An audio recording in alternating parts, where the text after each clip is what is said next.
Yeah, but it's like, because like everyone's like, oh, they really got into the role, they really got into shape for it. The joke is that he let himself age to the correct age to do the movie. Yeah. It's like Ewan McGregor has done that. Yeah. It's hilarious that it's Ewan McGregor because he's already just done a movie where Trainspotting, I think Danny Boyle admitted he didn't want to do a sequel until they were all the right age for the second book. And it's like Ewan McGregor's now getting this like sub-career as like, right, you're going to play something now. Yeah.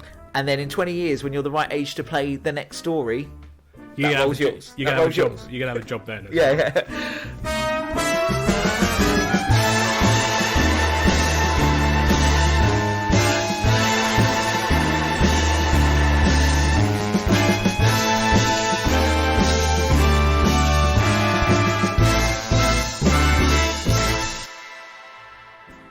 Hi there and welcome to Two Wheels Podcasts. I'm your host Liam Reedy and today I'm joined by Sam Mills and we're talking about the newest Star Wars series that just featured on Disney+. We're talking about the Book of Boba Fett. But before that, recently we just opened our online store where you can get men's and women's t-shirts, hoodies, sweatshirts, tote bags, mugs and more. Head on over to shop2reels.com to check those out. But without further ado, let's get into this week's episode. There was absolutely no books, so that's false advertising. Bit of a weird name. I didn't really understand the title of it. I don't know why it was just called Boba Fett. I think books have only really come into Star Wars from The Last Jedi. I don't think, other than in The Last Jedi, you don't see a book. I feel like that's true. There's always been the idea of libraries. Oh yeah, but they're all like digital and stuff like that. Yeah, with like codex and... I think I think in Last Jedi you had those tomes, and that was it.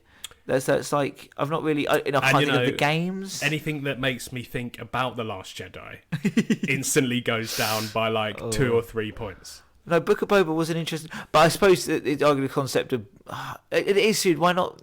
Does book in this case implicate story? We're thinking about it too much. Yeah, I know, and immediately once again, having to fill in the gaps ourselves. Just for me, it's just odd though. Why not just call it Boba Fett? Yeah. Or Boba Fett, whatever your pronunciation is. Oh no, that's... Are you a Boba or a Bubba? I'm a Boba Fett. Boba Fett, yeah. Yeah. Boba, yeah. See, I'm a Boba now. Yeah, I keep saying Boba. It's Smaug and Smorg all over again. Yeah, I know. Oh god, Smaug. Yeah, I'm the Book of Boba Fett. Odd title, but I enjoyed it. Very much enjoyed it. It's weird. It's a weird concept, I think. When I first heard about it, the Obi-Wan season made sense to me. Mandalorian, I thought was going to be him I think there was that whole period where we didn't really know. They just been announced there's going to be a Mandalorian series, and everyone's like, "Oh, a Boba Fett series," and it's like, yeah. It's like, no, it's just a Mandalorian. They took that concept of it's going to be a Boba Fett series, and they were like, yeah, sure, and then they look behind them and they're like, quick, season 2, make Boba Fett in it. It's just like, like where they're just like, oh, it's going to be really successful. Oh, we'll bring some good stuff in then. So because the first series of The Mandalorian, not to get onto the Mandalorian podcast. To be fair, I don't, especially from this series, I don't feel like you can talk about this without talking about No, of course, because they're so intrinsically linked. Yeah. And the amount of memes there have been over the last 2 weeks. Especially, being like, oh, but not much Boba in Boba Fett. Yeah. Like, I'm just like, it's dude, called storytelling, guys. Yeah, it's just they're using this. They're using The Mandalorian and the Book of Boba Fett to tell just a better story than the sequel trilogy. Yeah. They're like, oh, everything can be linked like it's a movie. Yeah. But we're going to do it in series form. And it's going to be a lot better than The Force Awakens, Last Jedi. You can do a series about someone and they don't have to have all the FaceTime. It's crazy, right? I know, right? Tell a story where they actually go onto other characters and also, for all of the complaining about Boba Fett being, like a cameo appearance in the. I think just maybe, was it 5 and 6? I think it was in 2, yeah, it was only 2, yeah. For all of that, they still popped their tits off when they saw Luke Skywalker. And, do you know what I mean? Like, they're the ones who are complaining are the ones who are just like, needing a change of pants because of an episode of Star Wars. Because, She wore the white pants. Yeah, so the people who are complaining about not having much Boba Fett are like, I can't believe it. Luke Skywalker again, and God, doesn't he look great? Oh, wasn't that like such Star Wars, fan service done right, where it's like where it makes sense in terms of the story. They haven't just cut to Luke Skywalker making dinner. It's got to do with Mando's story with Grogu. The cool thing about it I quite liked was that, I know this is both it, but it ties us in. Both of them, it was like they happened so naturally. The cool thing about the Luke Skywalker one is it for a week or so after he saw Ahsoka, another one they like went crazy for as well. So I don't know why Boba Fett was suddenly got the. Ahsoka was cool and like that was wicked in itself. I went, oh, wicked! She's gone live too. And I keep saying this. You didn't realise until now, but they were drawing Rosario Dawson the whole time. Yeah. Like in the Clone Wars. It turns out they were just drawing a teenage Rosario Dawson the whole time. She's very close. She just translates so well. And something that we said already is that, and obviously I'm so bad at it, and I'm obviously going to say something contradictory to this statement. But when people are like, "Oh, her tendrils are just like it's like not as in the same proportion as like in the cartoon." Yeah, but look, Count Dooku has a chin that is about 10 inches long. Their beards and hair don't move. Like it's a cartoon. Like if you look at. I was thinking about this because there was a few comments about like with Cad Bane's mouth apparently proportional, or how he was done, or his skin wasn't the right tone. Again, look at Anakin Skywalker and then look at Hayden Christensen. Like not the same. Look at Obi-Wan. Like even Obi-Wan's chin. It's just but it's them. Yeah, but it's a cartoon. That's the whole point of this. Yeah, it's like there's cartoon versions of it. The blue's going to be more vibrant because it's a cartoon. You want it to be less vibrant here because it's a skin color. That's exactly what I was going to say. Cad Bane's spoilers. Cad Bane's skin. I was just like, the head just didn't look quite as good as I thought it would. Yeah. Because there was like quite a few rumours that he'd be in it.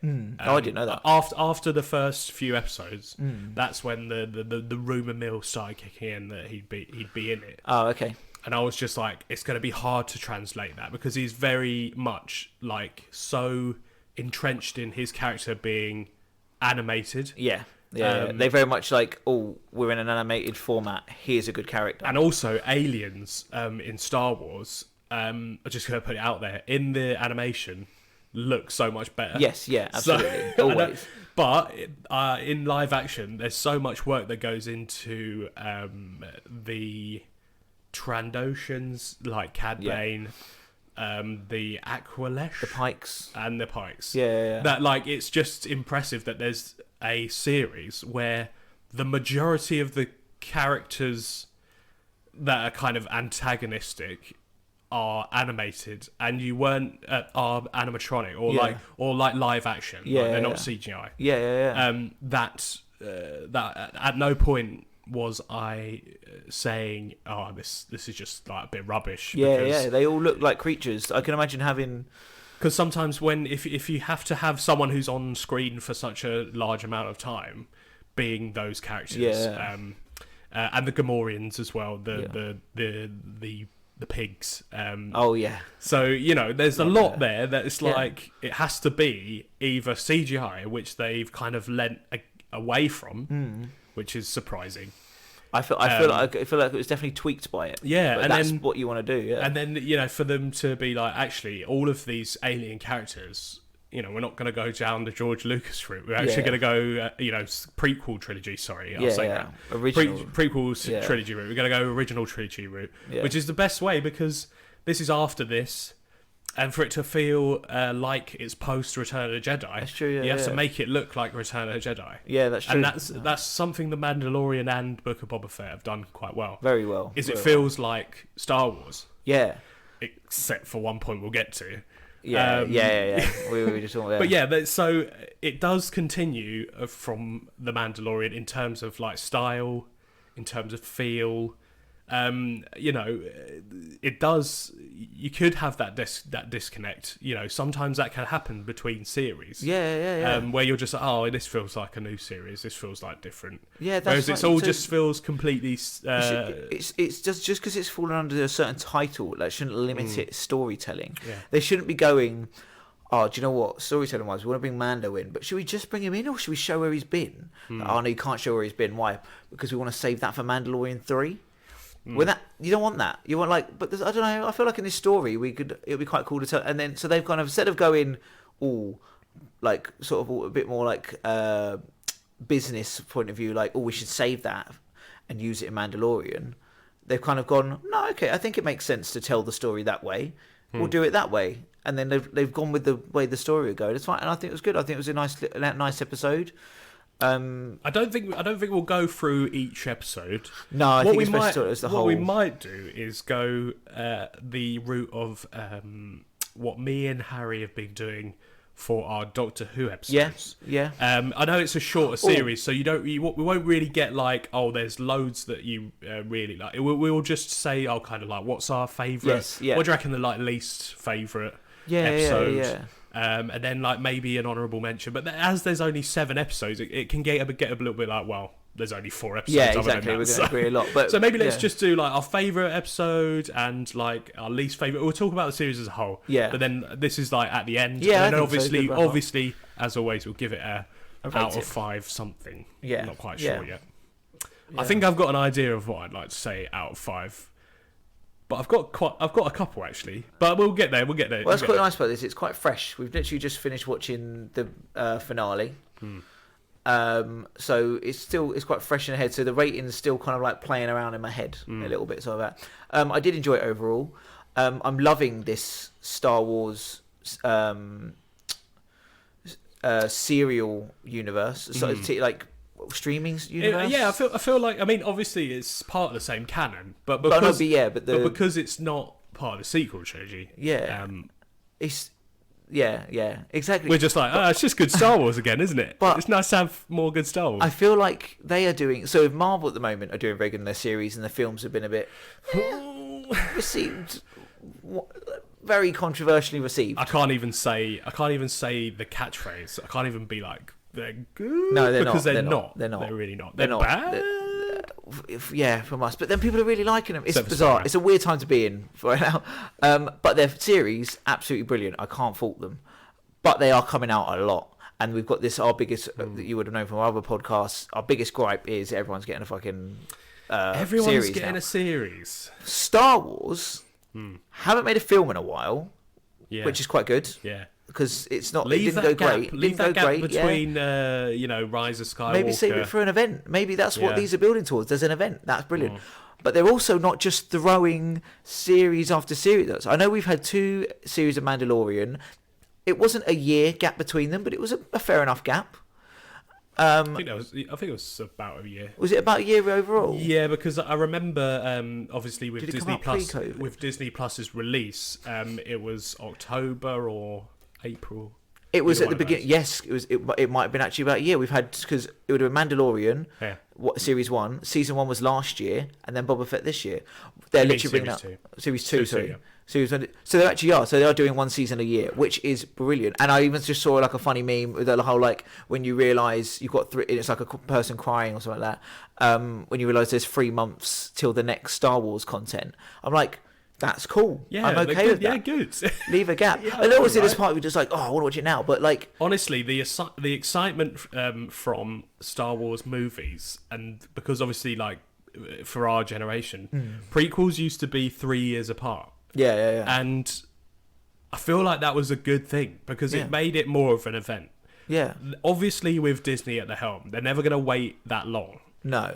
But for good content, I'll wait 2 years or even more. It's quite really. nice that Star Wars, I feel like the reason it's happening isn't fans or anything or even respect of the art. It's literally Marvel's their main thing and Star Wars is their backseat, and it's really kind of working in Star Wars' favour. I think so. Because we are getting those gaps. Yeah. They're not as. I am worried that if Star Wars does start to get some legs, I want people to watch it, I want people to like it, obviously, but if Disney start to clock, that it might go that way as well. It's weird that we're talking about Star Wars in this way, that it's taken a backseat to Marvel.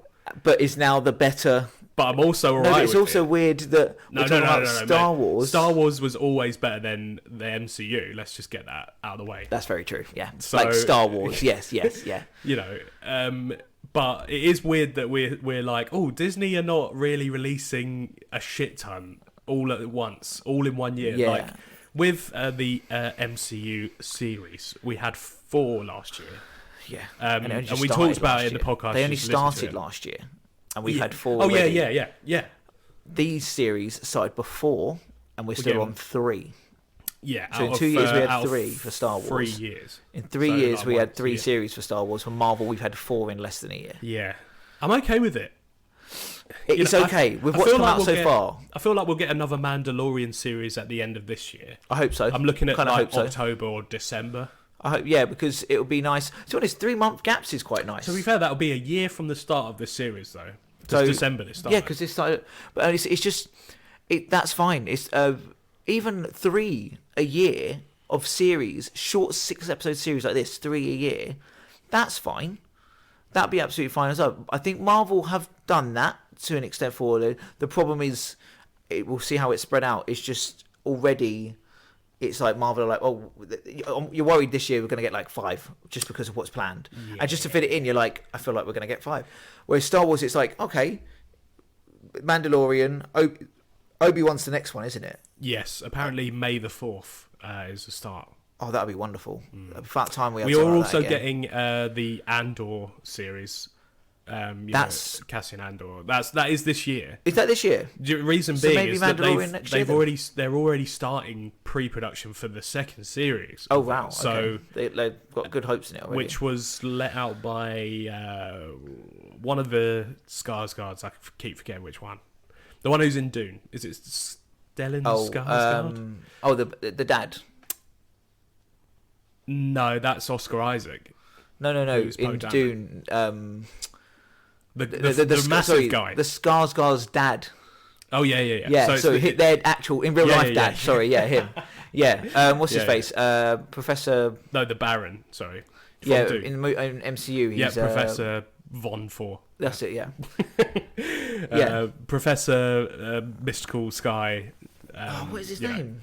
I know the name. Oh, I can't remember. Yeah, him. He's very He's good. going to be in it apparently. Cool. Okay. So I don't know whether he's in the first and the second series or just the second series. I think Yeah. it's both. Anyway, But so that would be So that'll be maybe- 2 this year starting. I don't Because count of Boba Fett, Boba Fett. yeah. I'd count as 2021. Yeah. And then having Obi-Wan in May, and then I reckon like maybe November. Yeah, or give it a little later, bit of a bigger gap. then maybe Mandalorian at the beginning of the next year. So Similar time to when this released, yeah. 2 to 3 short series. But carries the third one almost like this one carries into the next year, so it kind of like reveals that. I think that'll be alright, and they're doing really well with that so far, and they've all been good. Like these have been. I think We will get to. I think I'll save doing the other 2 Mandalorian series for we when not the done next one comes out. No, Yeah. I didn't do. No, I haven't done that. no, that's fair enough. Yeah, I think. yeah, we'll save them. Yeah, it was just something that I feel like the series 2. I think me and Harry just watched it. Yeah, Don't think the podcast was kind of really kicked off by at that That's point. true, actually, So yeah, that's so true. you know, I mean, we've only been doing it kind of very regularly updated. He says, having had 2 weeks doing nothing. yeah. Slow new year. Slow so- begin to the new year. But You know, things are going to start from here on. You know? yeah. But you know, when the Mandalorian series 2 was out, I don't think we were really doing this on the regular. No, So it was you know, more it's something scattered. that kind of went under the radar in terms of something that we could do for a review. I think So we it's should something save to save it for yeah. when 3's coming out. Either that or in May with Obi-Wan coming out, I'll do. I mean, we're going to do quite a few Star Wars I feel podcasts like May for 4th, May anyway. we should make the most of May 4th. I feel like a bit like we did with Spider-Man, maybe have Yeah. a few different Star Wars based ones. I would happily do So I've already got the prequel trilogy lined up with a friend of mine, also named Sam. That's fine. I was going to offer my services for them, but to be honest, I think I'm the best one to do the sequels. Joe took the bullet for Spider-Man. Honestly, so I know I'm not. I know you have to watch them all. No, yeah, and I don't get why you're just like, oh my god, I can't Yeah, believe I've Joe's got to doing watch. Amazing Spider-Man. Joe's like, oh, I got the shot wrong in the straw, and you're like sitting there like, we're all like, haha, Oh no, Joe. it's all right. I have to watch them all. It's fine. But anyway, yeah. So the prequels I've got already on the Clone Wars agenda. one. We're gonna do a Clone Wars or animated universe one. I'm your guy. Yeah. Okay. I'm your guy. Yeah. Well, so A lot of all this is coming. That's what I love. That's what. Sorry, just one that is one I'm loving at the moment. We are the merge between the animated and the live action is finally happening, and it just helps. I'm enjoying it. If you haven't watched the Clone Wars or Bad Batch, Or Rebels. it's fine. Here's the thing with this particular series.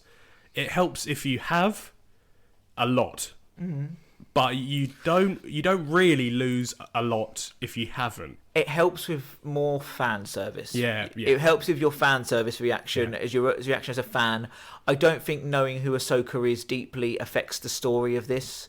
Although, I mean, with anything, if you know the lore, it feeds into that. Yeah, as I say, it's mainly with Easter eggs and more like because of Cad Bane, who is basically, except for Count Dooku and General Grievous, the main antagonist of the Clone Wars. It's a weird way to put that. I wouldn't say he's the main. He is one of the biggest. No, he's just a constant, really. Scattered.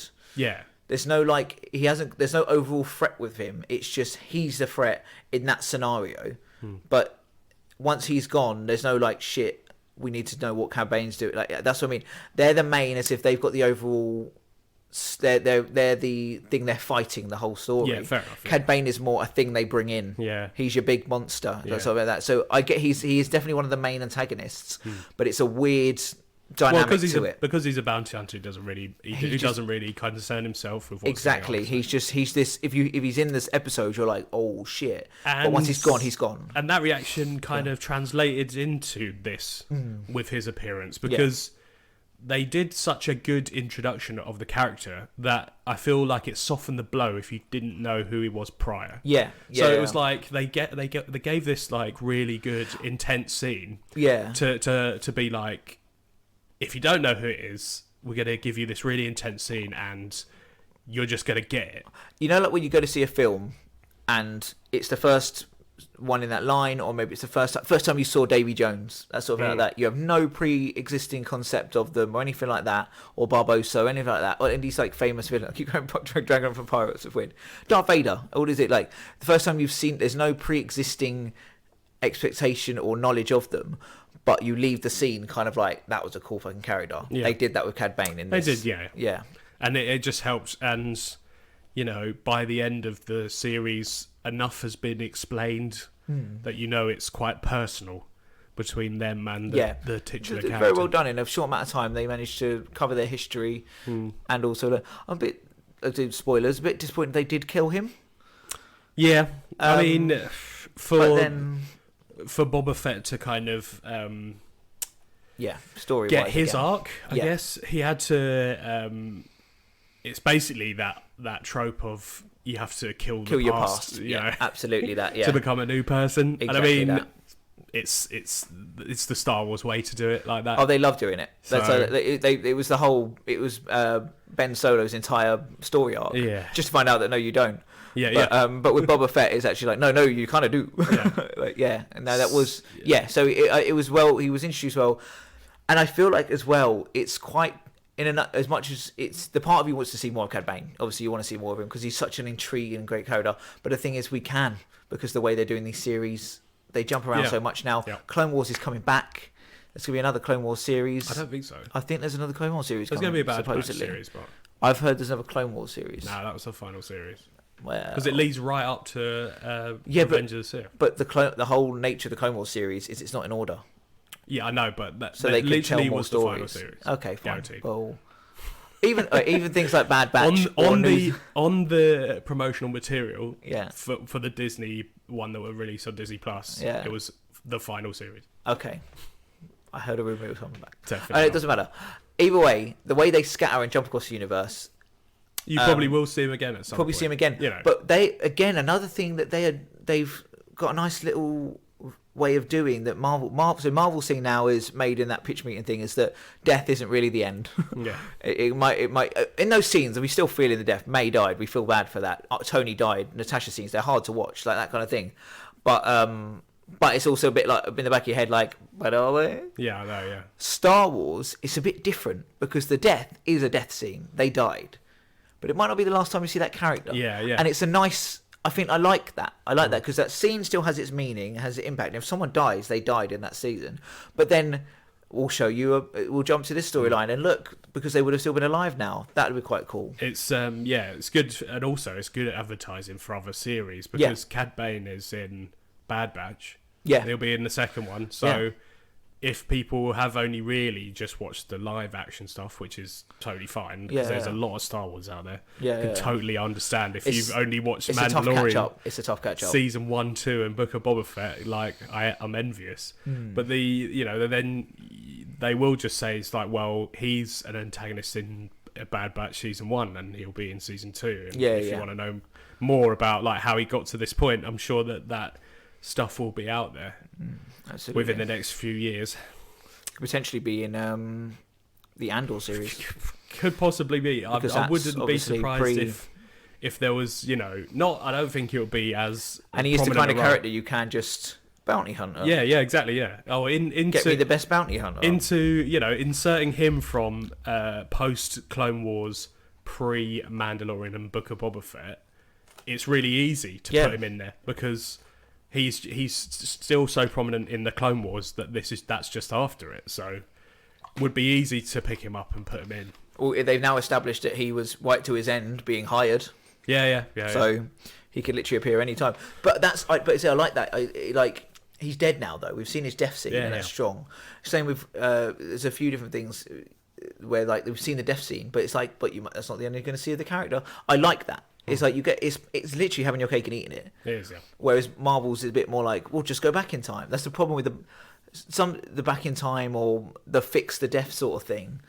Sometimes it's a bit like, okay, but is it the end though? They can always come back. And it does take the impact. I'm saying this like I'm watching those scenes and I'm like, I don't feel anything. I'm absolutely in those scenes and feel them at the time, but it's just the after bit. You're like, Infinity War. I know what happens after Infinity War, but the snap still gets me every time. Yeah. I can't explain it why, but it does. But yeah, so they're just nailing it at the moment. They're often the series are coming out. We're getting the characters we want. We're getting an Obi-Wan series with Ewan McGregor and Hayden Christensen. For some reason, I'm so excited about coming back as well, by the way. Like, I know he's also just said that he filmed scenes where Hayden Christensen is Anakin Skywalker. Yeah, so he's not just coming back as we're thinking some Vader. flashbacks. Yeah, why don't? Yeah, it would have been weird to bring him back as Vader. No, they will. Oh no! Oh, he will be Vader. Yeah, but he's filmed to something. Just Vader. I feel like it almost would have been pointless. Oh, 100%. Yeah. Maybe come back, come do some voice thing. It would have been not wrong of them, but a bit like I don't know. Obviously, Hayden Christensen. I don't think he came back for Rogue One, did he? No.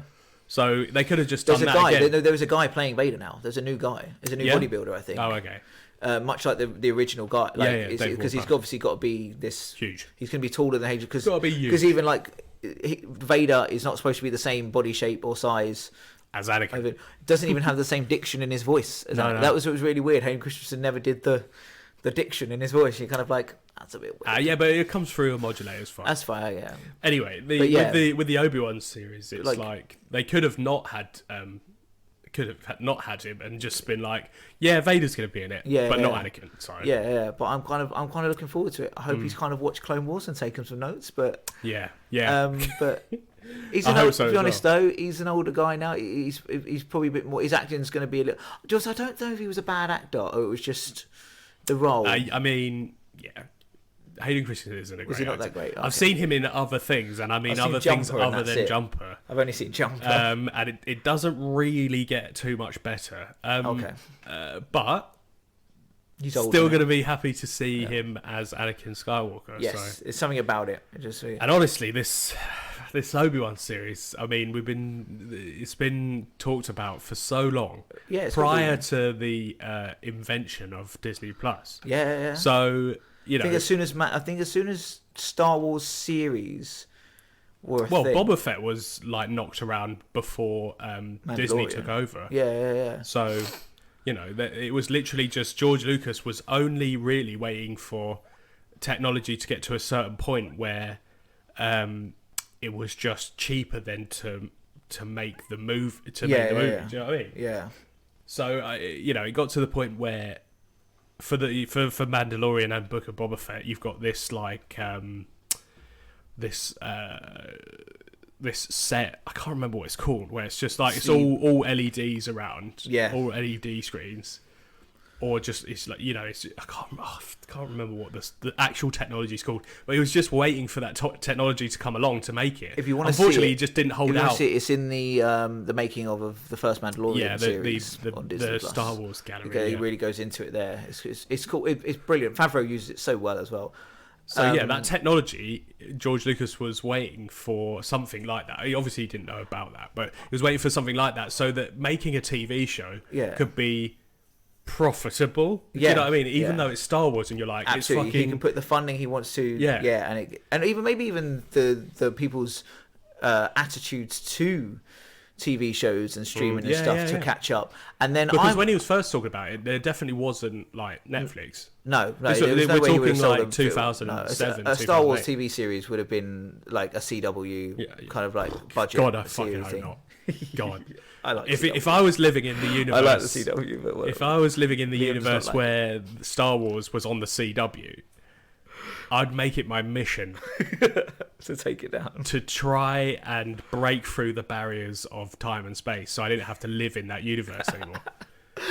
Because the CW shows are just the worst. And to be honest, let's face it, whether you want to believe it or not, he was probably waiting for Ewan McGregor to get to the perfect age. Because he literally is. Oh yeah, he's at that age. He is the age that he would have been, and it's almost like have you seen the joke about with Keanu Reeves? Keanu Reeves really took his role as Neo seriously for the new series, waiting so years doing a new movie, doing the age for Resurrection. Yeah, but it's like, because like everyone's like, oh, they really got into the role, they really got into shape for it. They took the role seriously. The joke is that he let himself age to the correct age to do the movie. Yeah, it's like Ewan McGregor has done that. Yeah. Like he's very much just like, which to be fair, it's hilarious that it's Ewan McGregor because he's already just done a movie where Trainspotting. I think Danny Boyle admitted he didn't want to do a sequel until they were all the right age for the second book. And it's like Ewan McGregor's now getting this like sub career as like, right, you're going to play something now, and then in 20 years when you're the right age to play the next story, that role's yours. You're gonna have a job. You're gonna have a job then. But I'm looking forward to that so much. That's I love him as Obi-Wan. To see him as the focus. Universally, it's the best bit about the prequels. Him, yeah, absolutely him. He even nails the. I like their relationship, like the back and forth between Anakin and Obi-Wan, because of him. Yeah. Like even no matter how you send that dialogue back at him, that banter between the two of them, there's some brilliant lines between it. We still quote the "You were the chosen one" things to each other all the time whenever we disagree. I recently watched the Attack of the Clones. By choice. Yeah. Don't worry, I haven't entered a fugue mental state. I just thought there's some good bits in there. The reason I really wanted to just watch it is because of the ending, the start of the Clone Wars. Anyway, Ewan McGregor, I don't know how, but he still pulled off a good Obi-Wan in his terrible wig and beard piece.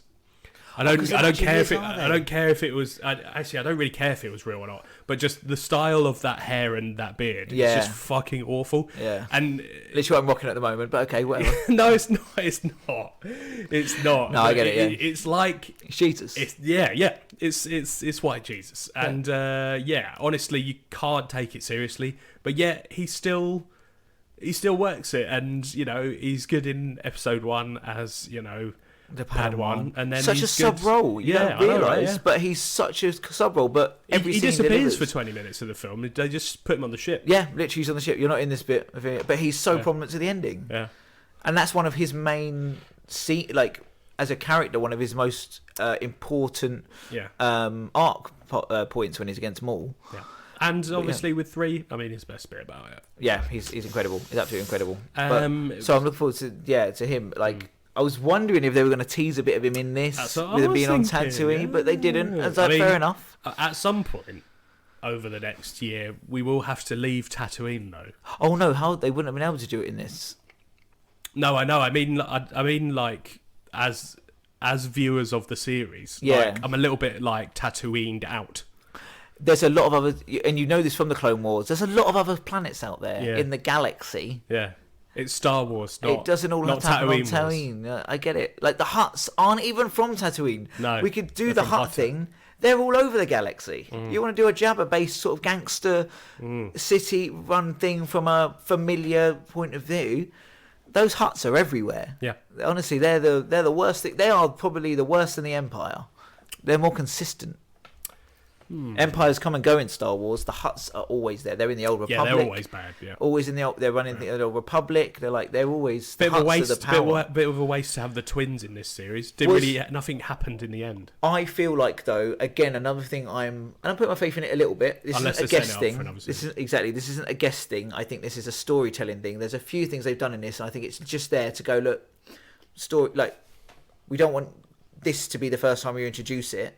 It makes sense for this to happen, but it's actually not going to pay off till down the line, which is great. That's storytelling again. There's too many now where it's sort of like, here's a tease, next episode, here's the payoff. It's like, true, okay, fair enough. I'm glad there's not more of that. Yeah, that's I'm glad that there is the world building that sometimes doesn't happen. Exactly that. Yeah. Sometimes doesn't happen in certain other series. And I'm glad that I was a little bit like they were in it early on, like quite prominently, and then there's absolutely nothing about them for the rest of the series after they give Boba Fett the Rancor, which we'll talk about when we talk about the finale. Yeah, but it was just a little bit of a head scratcher to have them feature so prominently early on, and then not even have a tease anywhere else down the line in this series. That's true. Like there was no scene where they were jumping away to them, where their plan, or again there was scene or something. Yeah, no, like when they turn away, there was no scene after that where they're like, say they're off world, or they're just like moving away, just like we'll get them next time. Yeah, do you know what I mean? Like something like that. Yeah, standard evil villain stuff. Yeah, I just want the Hutts to be. I love the Hutts because they're just the most evil people. They're just horrible, and they are a scary force because you can kill a Hutt, but you can't kill the Hutts. No, you can bring down the Empire, you can stop the Syndicate, all those ones. Mind you, Syndicate's been going for a while now. We know that, just because of Solo and Thingy. Obviously, they're quite a prominent one, but it's like you can stop, but they're there, and no doubt the Hutts will have their fingers in the Syndicate to an extent. And it's like they're just so. It's that I love this. They're that underground crime. What's it called? Organized crime, sort of like element that's just so unkillable. The only thing that I don't want them to be is in this next series that they retroactively retcon them into it. Like the Hutts were controlling the Pikes all along. I'm just like. Yeah, but you told Boba Fett about the... I just don't want them to do that. Like, I want them to be in the next series. I just don't want them to be like, you know what, Boba, it was us all along. It's just like, yeah, but you showed your hand straight away. Like, you told us that the Pikes were going to take over the city, and that just doesn't make any sense, Exactly. No. Yeah, I just don't want that to happen next series. But it was just a bit weird to have them included, the twins, and then not have them again. But again, if that sets up something later on, then I'm okay with it. Yeah, exactly. That's the payoff will come down the line. If it doesn't, it's a bit odd. It's a bit odd. It was a bit odd. It's a bit peculiar. But overall with this one, I enjoyed. It was interesting. I thought it had a very interesting story pace to it. Because I wouldn't, if I had to say like, what's the Book of Boba about? Most things now, there's a story, and you go, it's this. It's about even the Mandalorian. I was thinking about it. Doesn't have this storyline where you can easily express it. It's like, he's found this young Jedi thing that looks like Yoda. Yeah. He was a bounty hunter. He's now protecting it but doesn't really know what to do with it, and then he finds out he's got to take it somewhere, but then he still doesn't know what he's doing, and in the meantime there's episodes. So it's a little bit like, which I like this. I like things that are episodic, and especially when it's the first or second season, I don't need huge overall story arc. This one had an overall story arc, but then it's still like, what's the big threat? It's like there isn't. He's Boba Fett, and also he's moved really in as the Don, and what's he called? The Daimyo. No, we're going to call him the Don. It's the Don. Come on. They call it the word Don. He's moved in as Don, and it's the natural. It's just telling the stories of the natural resistances he would have had by doing that. It's season 1. It's 6 episodes. That's all we're going to see. 7. Oh, okay, that's cool. 7 episodes. Sorry, it was 7. my bad, because we were going to do it last week. Yeah, but I can't count. So. Yeah, it was 7. But with the book of Boba Fett, it's you are right. It is a little bit weird to kind of describe, and also you said about the pacing. The pacing is a little bit all over the gaff because. Like one episode might be 30 minutes, and then one of the episodes is over an hour long, or 2, I think. Maybe even 3 of them. I've said before though, I'm all for that with these streaming sort of things. Just I don't really care. I am happy for you to. The beauty of these sort of things is we're getting on a series level and episode level level. You're telling the story that needs to be told in the length of time it needs. You're not saying, right, we've got 40 minutes. Yeah. This is only really a 20-minute story. Should we put some load of filler in? Yeah. Or, right, we've got 20 minutes, but there's a lot to tell. Honestly, mate. And I just, do you know what? Just it's streaming. Just fuck around with those timelines. I was watching a latter episode of Heroes.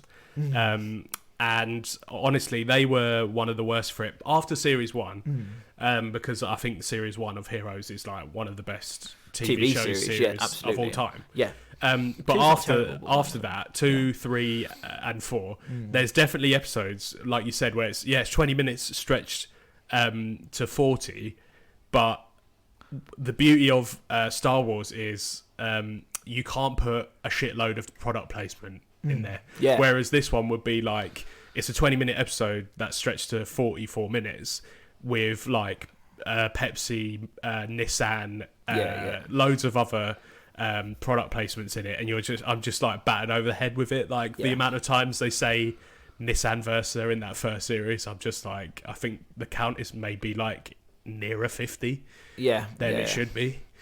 But with Star Wars and with the ability to just use Disney Plus, like you said, it is how long it is. Exactly, and that's it. Like it's not. You don't. Man, I think don't have to put adverts in there in terms of like cutting out like it's normal TV. So yeah, sure, like this script is like 30 minutes. It's going to be 30 minutes. Yeah, exactly. And then this episode is like a huge flashback, and it's really important. So the rest of the story, especially the finale, and then it's just like, we're going to do it over an hour. Yeah, so, why not? Tell the story needs to be told. Like, no one notices. Most true. People are binging. I know so many people that haven't even watched it yet because they do prefer to binge. Yeah. I probably would have binged it if it had come out all at once thing. I'm very on the fence about like with this whole bringing it out weekly and giving me the opportunity to watch it all at once. I feel like that's. I don't mind for them to take control of that decision, to be honest, because I'm happy to do both. And I know if they just release it all at once, I'm going to be cheeky and binge it. Whereas sometimes I do like to have the gaps in between, but I don't have the discipline to do it. They're trying to minimise the amount of people that subscribe for a month. I know, yeah. There's a corporate reason behind it, but to be honest, I am happy for this coming out in episodic was absolutely fine because I quite liked watching it weekly. Yeah. Whereas if it had come out all at once, I'd have just binged it. Yeah, I'd have done it. We've just done the entire Sunny today. I don't really mind the weekly. I used to not like it because I used to just think, just give me it. Just give it to me. Give it to me. Give it to me. But there's so much give it to me now that you kind of like the other. But there's certain series now that's become the connotation where, so Stranger Things, every series has been like out in one day, watch it all. If they do series 4 like that, I'll cancel my next Netflix. Oh, okay. Because if they did it just weekly. Don't fucking do that for 5 years. Oh, so releasing it like the whole thing all at the same time. Yeah. Only for when people have started doing it weekly, to get away from the model, which is the whole reason why we were watching Netflix in the first place. Yeah. Don't change it to weekly. I'll literally will just never. He'll do it. I'll never do Netflix ever again because there's a lot of things he likes on there, but he'll give them too up. Many streaming platforms. Yeah. I mean, we've probably said this already. Yeah. And it's for another podcast, I think. But Yeah. the amount of streaming services there are has, lent towards some There's a little bit of some sailing the high seas of the internet. Sailing the old we're not gonna say it. But Anyway, chivalry. doubloons, and so. Just don't do that to Stranger Things or anything that has already a pre-existing. Witcher's the same. Witcher came Witcher's out, weekly, wasn't it? No, Witcher's all out the one same. drop. Yeah, Witcher's one drop. If But you it's change Netflix. Stranger Things and Witcher to weekly, I that's can't, it for Netflix. Off the top of my head, think of a Netflix thing that does it, but there have been some. Yeah, there are. Yeah. There are there, but I can't think of it. Disney Plus, it does seem a bit more of a Disney Plus thing. Mm-hmm. But at the same time, I'm pretty sure they've dropped a few things all at once as well. None of the main actually. Marvel or stuff. No, they're all weekly, and I quite like them being weekly. I like that bit in between to sort of like contemplate it, predict, play with theories a tiny bit in my own mind. I don't need to read yours now. Just kind of play with the idea of like, oh, what's going to happen next? One of my favourite things about Mandalorian, which I was going to touch on before, was that bit in between Ahsoka saying that he's called a Jedi and it's on its way. Had a few different conversations, and depending on what the person is brilliant. This is why I quite like having this big catalogue of Star Wars stuff that maybe not everyone's seen, because everyone had a different answer. I spoke to you. You thought it might be guy from the game, Cal Kestis. Yeah, the guy. What's the game called? Jedi Fallen Order. Yeah, Fallen Order. So you thought it was going to be. You thought it might be him. I thought it might be Cal or Plo Koon. Or Plo Koon, yeah, because we know he's a prominent Jedi, and they actually did use for a shot. They did use Plo Koon, so hence why I was like, kind of to properly cover. To cover someone, I don't know if anyone even suggested. I think the rumor of Luke Skywalker was out, but I don't think anyone's like dreams. It was more even. It was less of like a practical like I think this is what's going to happen. It's more like who would you like to see? Which of your Jedis? My personal would have been Ezra. I wanted to see Ezra because I watched Rebels. Yeah. So and I know we don't know where his story went because at the end of Ezra he went to like basically went to the outs. I know this sounds really controversial, but I think that might have been better. Maybe. Reason being is because it's such an interesting end. Interesting end for Ezra's story. And just the deep fake of Luke's face being not good. Yeah, I know. But they could, to be fair, I would have thought they've gone back and retro fixed it. No, just do it, guys. Disney, go do it. We don't care. Just so that we watch. That's exactly the first thing that I said when they got that YouTuber who we were talking about to join, and now we've seen the fruit of his labour, where it's actually fucking good. Yeah, Ace. Longer scenes, shots of it. Oh mate, you still see that it's a deep two shots. I literally said out loud, I was like, "Fucking hell, that's so good!" Like dangerously good. Like, is that Mark Hamill? Yeah, I know. And if it's that hard, guys, just get Sebastian Stan and Mark Hamill will do the voice. No, and then I was just like, okay, like because they've got this guy, the first thing I wanted them to do was just quietly re-upload the episode with a better deepfake. He's already done it. He doesn't even need to go in and do it the day. You can just take his files and put them onto your. And you're not really taking away from anyone. No, it's just a rewatch. No, I mean like in terms of people's work. Oh yeah. Like the people who did the original will still be in the credits. Yeah, because they still worked harder, and like it's not easy to do something like that.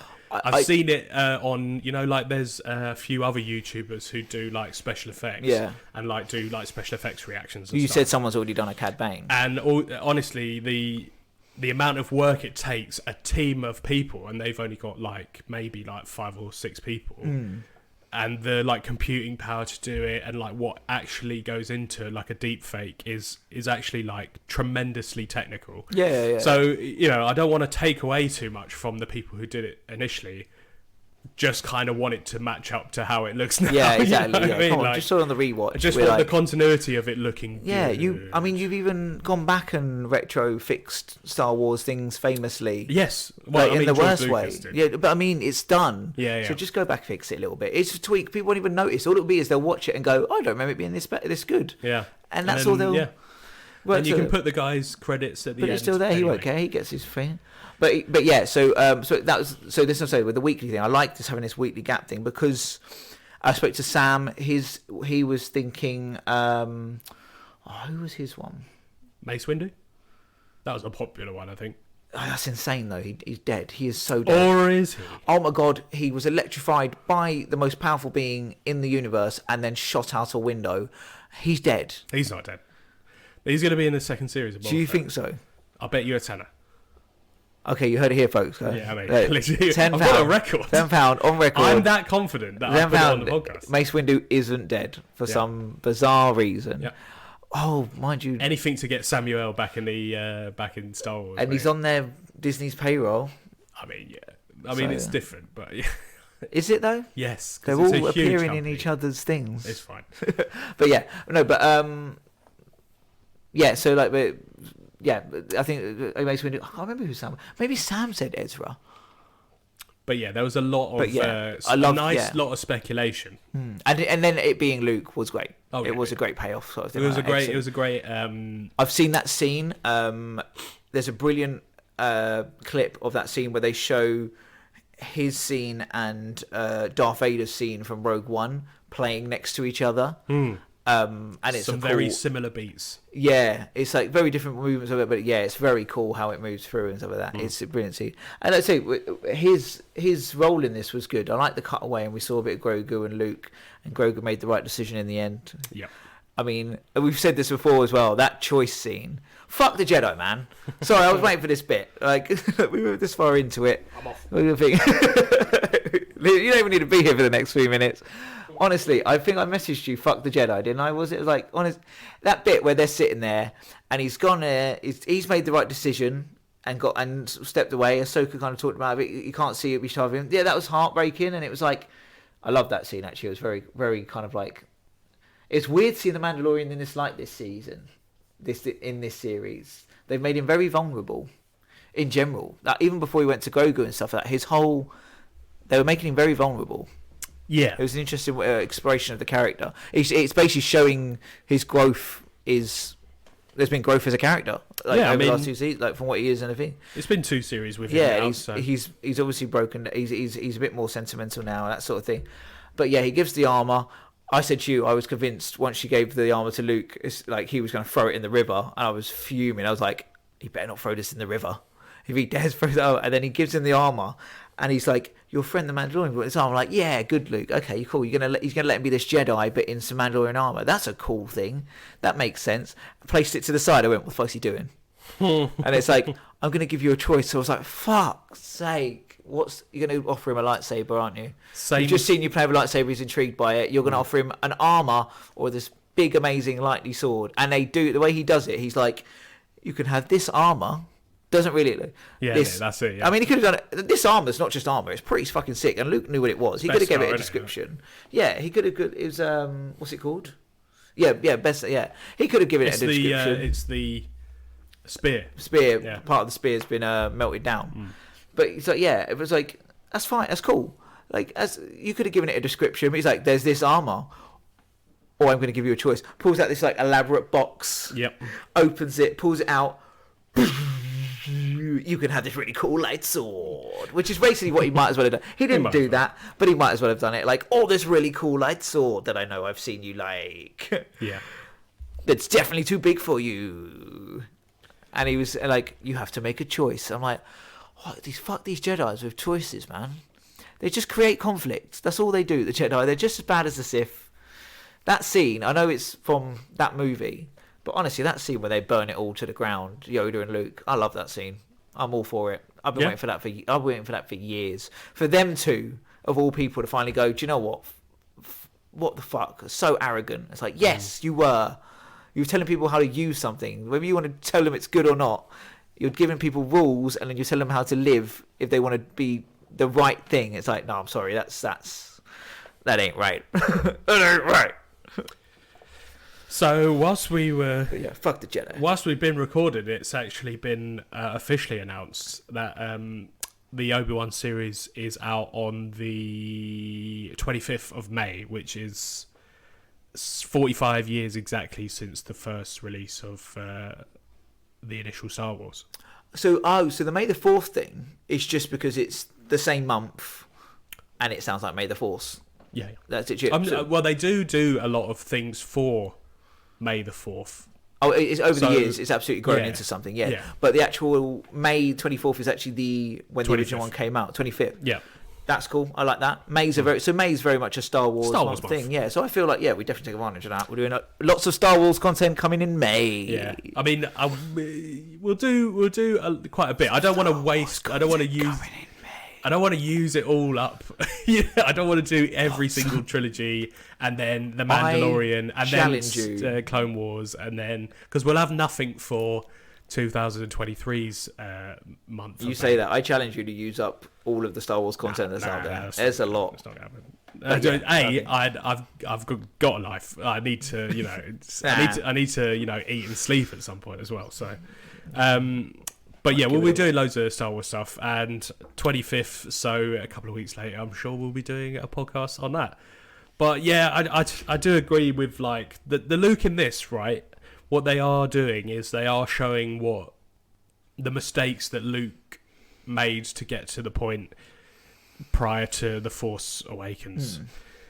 And Force Awakens, which is fair enough because they have to get to that point. They're not going to make, contrary to what other people say or what you might want. They're not going to make another canon. It's all just Star Wars. Yeah, exactly. Yeah. Unfortunately, for some people, I didn't really read too much of it or get into it too much. But like the quotation marks canon.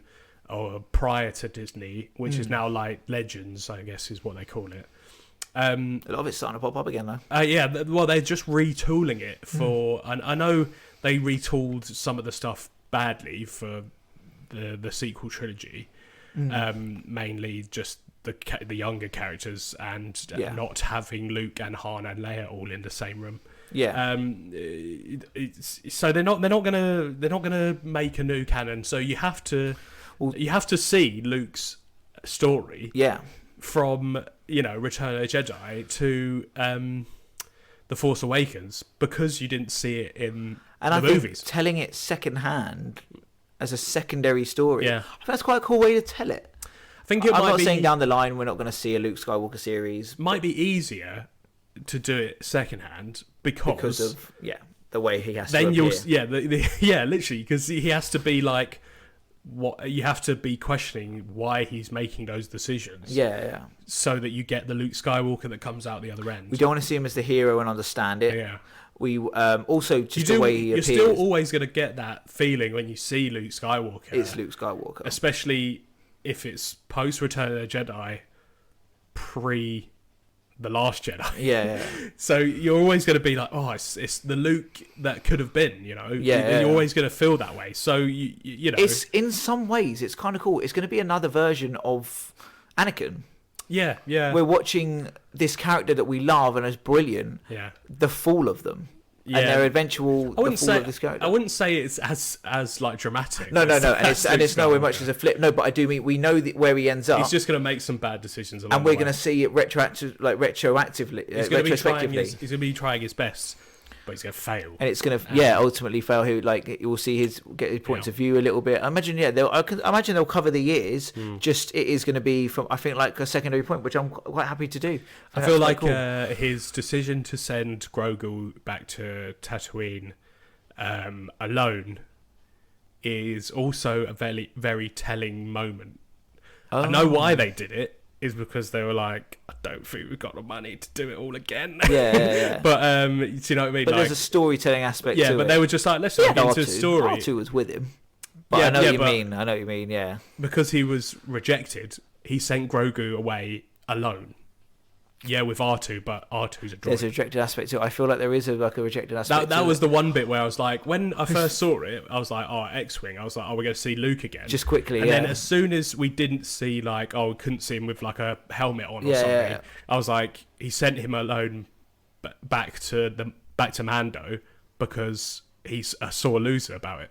Yeah, he's very much getting that kind of vibe. Because Grogu chose Mando and not the Jedi. Like, not the big flashy lightsaber in front of him. It's mental because, you know, even if I was in Luke Skywalker's position, I'd be like, right, I'm going to start finding people who could potentially be Jedi, and then you get called by the Force by Grogu. You go to see the person who's just basically just called you through the Force, and then basically within a couple of months, they're just like, nah. No, but were they like, nah? They weren't though, were they? Oh no, yeah, actually, you forced right, upon them when you gave him a stupid choice. He was gonna. He had no intention of leaving. Yeah. He was missing him. He was getting over it. He was learning his lessons. We saw the progress he was making. He was absolutely fine, and then he decided, I'm going to turn this into a Jedi teaching moment. I'm going to make him choose now.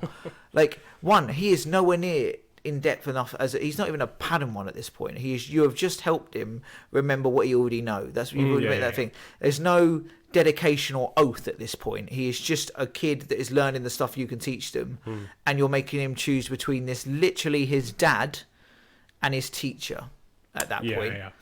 Who's this is such an easy choice every time. You can have the best teacher in the world, you're gonna pick your dad.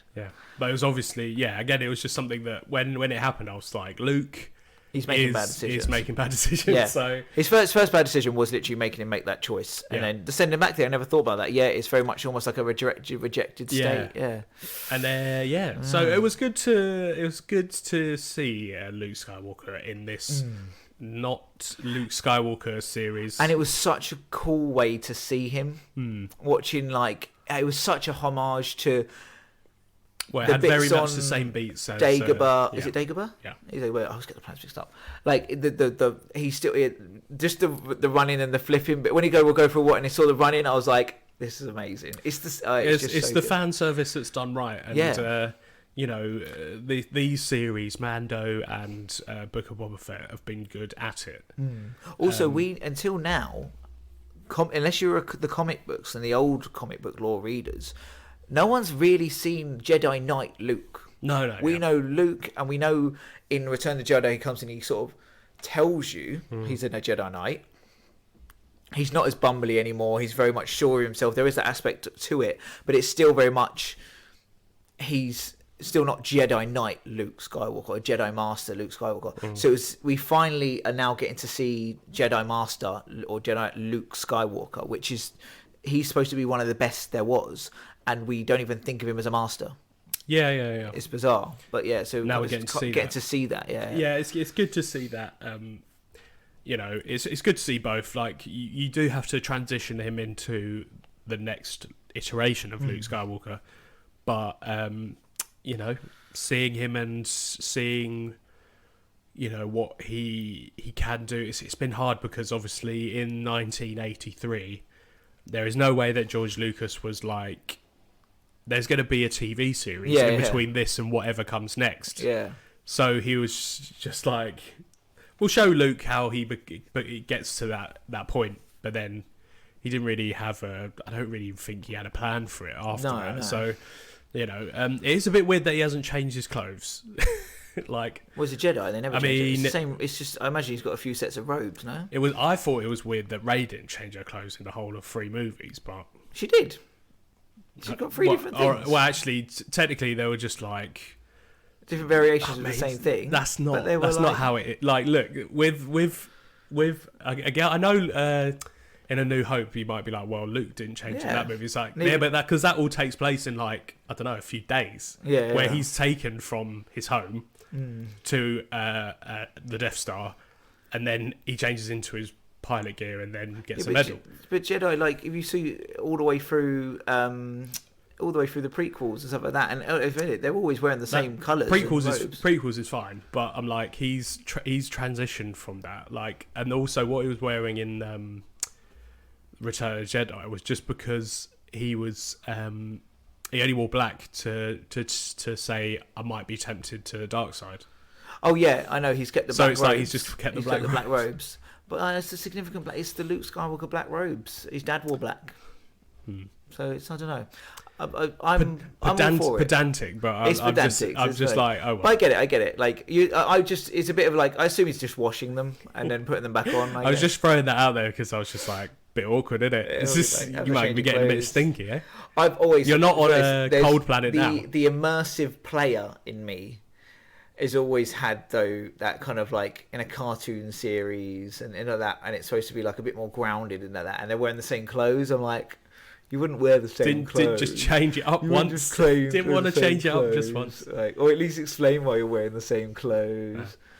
With some talking about someone else who wears the same clothes is Boba Fett, the main character of this series. That makes I like his new armor that he's got from Mando, or like he's just zhuzhed up the paint. Zhuzhed up the paint, and it's he wears. I didn't actually clock it in Mando, but clocked it this time. It's the robe that I was wondering why it looked a bit different. He wore white white grey. Jumpsuit under it before, and now he's got the black robes. Black robes definitely looks better. Well, they explain why he's wearing those particular black robes. Oh, we know that as well, yeah. Which is really good. Yeah, I love that. All of that jumping, the timeline jumps in this was done so well as well, telling the two stories simultaneously. And in the earlier episodes, I thought that was done really, really well. Loved that. And to be honest, it covered a long, because I think you have to do the math. Like, it's been, we were saying this the other day, weren't we? Like, it's been the 5 years. So he was with Sand People most of those 5 years. Yeah. So the idea is Mandalorian takes place 5 years after Return of the Jedi. Obviously, at the beginning of Return of the Jedi, Boba Fett falls into the Sarlacc pit. Yeah. Somewhere in those weeks after, I was having this conversation with my mate. I don't know if it was somewhere we think it's maybe as much as no more than a few weeks. Was it a month? I don't know. I'm speculating. Yeah, exactly. It couldn't have been more than a month, because I feel like he would have been digested in that time. Yeah. But you get, because of his armor, he wasn't. But it was like you get the impression that it's, at the very most, a few weeks he was in the Sarlacc pit. But at the same time, he didn't get his armor back, all that stuff, until 5 years later. So what was happening in between? And I think the idea is all that time, even the bit where he's in the jumpsuit as their prisoner, I think that was supposed to be quite a long period of time. And then he earned their trust, and then he stayed with them, and he was a part of the tribe. And it was literally 4 to 5 years. So it was filling that gap for Boba, but it done it in such a condensed but good way, that it kind of like, it filled that time really well. And that is enough time. You think this sort of like cold-blooded, dark bounty hunter that will just take a job and like hunt down people even for the bad guys and stuff in the Empire, suddenly discovers the sense of a tribe and family sort of thing, for the which is really, I don't even think, oh god, it's all happening at once in my head. It's the whole thing Boba wanted all along. Yeah, it was just him and his dad, and that was what he had. And then he lost that, and after he lost that, that's when he went down the darker path. Cad Bane was a father figure, and then suddenly, years and years into it later in his life, he suddenly gets the family he always wanted, and that changes him, and it makes him more sentimental, and it makes him a nicer person. And that's why he is. That's because there's probably loads of people like Boba Fett, the really dark killer, has now been made really good just because he's the lead character of a series, and we have to like him. It's like, no, it doesn't work like that. They didn't Loki him. Yeah, they kind of like, it was more like there was 5 years to change. Yeah. Like and it very much like a. Yeah, 5 years is a long time to 5 years is plenty of time to change a person. I feel like just anyone who spent the last 2 years, we've like actually like growing and all that stuff that COVID's done to people. You can see in 2 years how much you can change. A lot of people have, I think, found that. So 5 years is he could have complete, and now he's not necessarily still a good guy.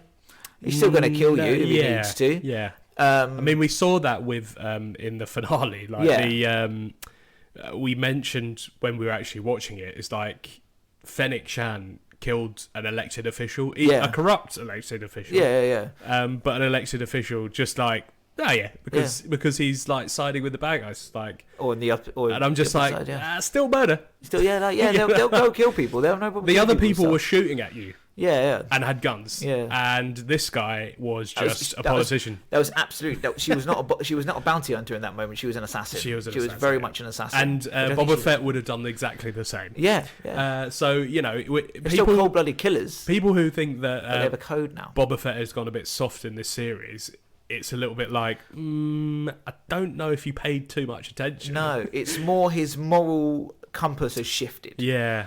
He was still willing to do the things he needs to do, but when he will do them has shifted. That's it. He's tiptoed into morally grey. Yeah. When any other media for Boba Fett is like, he's a murderer through and through. Yeah. Which Cad Bane says and is not wrong.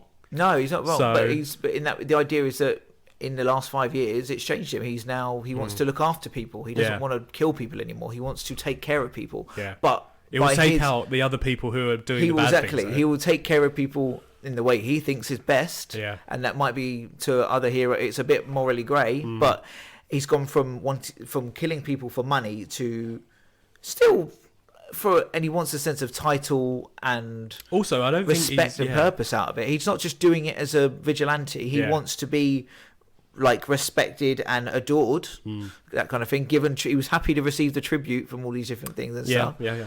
But at the same time, he's not necessarily. He could have killed Calaran. What's the Wookiee? Chrysanta. Could have killed him, and he doesn't. Gives him advice as one bounty hunter, like that sort of thing. And it's like saves Fennec. Doesn't even know who she is. Yep. That kind of thing. Actually, he does know who Fennec is, doesn't he? Actually, I think he does. Because he. Well, he's a bounty hunter who used to work for the Empire. I think he knows. He probably knows who one Fennec of their main assassins. Yeah, because she's about in Bad Batch. So yeah. But yeah, so it's like, but he still saves, so he doesn't have to. So he's not. I think he's not softer. Yeah, he definitely doesn't. With Fennec, he was just like, I'm saving her, and they were like, why? He's just like, just cause, basically. Yeah. He wasn't like, I'm not, so what if she, she's nearly dead? Like, I just save her. Just save her. And it wasn't even, but to be honest, at the same time, in the cold aspect of it, he's like, just mod her and save her. It's like, shouldn't we check with her? No, she's going to die. So just mod her and save her. There's been other heroes who have been like, should we make this decision for her? Yeah. It's like, no, just save her. Okay, but I'm not going to cover here. We'll deal with the rest later. I feel like he should have fought what I'm going to call the mod artist, because he's basically a tattoo artist, but for mods. Yep. That whole vibe of that place was tattoos, but instead of tattoos, you get mods. Yep. It's just, mods. Is that why they've done it? No, but that's terrible. That's a terrible connection. We'll get to that in a bit. But so he's gone in. But I still think he should have fought the artist a little bit on the whole, like, are you going to cover it Leaving up? her stern. And he's like, oh no, what, cover up with that machine? You go, yeah, I'm going to need you to cover that up. Yeah. I get your artistic opinion. Yeah. I'm going to need you, because her reaction is literally like, yeah. What have you done to me? Yeah. You can't tell me she's not going. Shit. Every cover. Yeah, I know. Like, she's not going to bed at night. Taking her, like, going to bed and going, the fuck am I? Yeah, I know. Having a little bit of an existential crisis about what she might be now. Bit of a cyborg. She's a cyborg, like, she's literally just going, Fennec goes to bed every night screaming. The same might be happening to another character. But with you get to the thing I hate the most about this series, and that's the Mods and Rockers. The Mods and Rockers Vesper gang that they inserted into Star Wars. We were saying this, that you hit the nail on the head when you were just like, this doesn't feel like it's from Star Wars. No, none of the look of them. They literally look like, one of them looks like they're wearing something straight out of the 70s. The girl, like her thing, the sleeveless sort of thing. I wouldn't be surprised if there's badges of rock bands on there. Just like, it's like, I've never seen anything like it in Star Wars. Here's the thing with Star Wars, like the look and the aesthetic of it is, especially obviously when you look at the originals, it is very 70s, 80s. Yes, absolutely. But it is still like its own thing. Yeah. Like you can get the inspiration is from those time periods, but it's not like they've taken something from the 1970s and directly inserted that in. No. It's like as if Han's leather jackets, they were leather jackets, but they didn't look like if Han's jackets had been, those like green like veterans jackets that like I know what you I mean, don't know what to call them other than like beatniks. But like like hippies would wear. Imagine if Han Solo's was that so intrinsically linked to something that's happening in the real world. That's what's happening here. Like the Vespa gang, they are a Vespa gang. They're literally wearing Vespa. The Vespas, they've got mirrors all over them. It's Vespas that hover, and it's they're not. And also they're brightly coloured, and it makes no sense. In a dusty place, the kids themselves, we noticed, are really clean. They're really clean. They're supposed to be literally street urchins. Yeah, but they're like got they really can't afford clean water or expensive water, but they're street urchins and thugs, and they're just in a city full of sand blowing up constantly, and they're not dusty at all. They're all really clean, and like you said, one of them literally is wearing a cross between Jodie Whittaker and Colin Baker's Doctor Who. There's a Doctor Who guy right in there. Weird, like some shoddy cosplay. Yeah, like a mashup cosplay. And it's just hard to take them seriously. Yeah. And it's just the leader go. There's essentially two leaders, isn't there? There's the cyborg guy with the. I'm a bit more. I like him. I do quite like him, but even this, he's still just too clean and pristine and a bit cheesy.